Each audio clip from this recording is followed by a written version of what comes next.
1 upon b minus a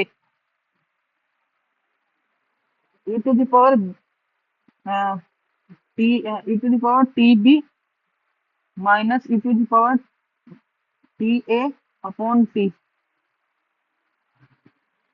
Okay, so this implies mxt is equal to 1 if t is equal to 0. We know that mxt always 1 if t is 0. No need to check. For non-zero, it is what here now? E to the power bt minus e to the power at upon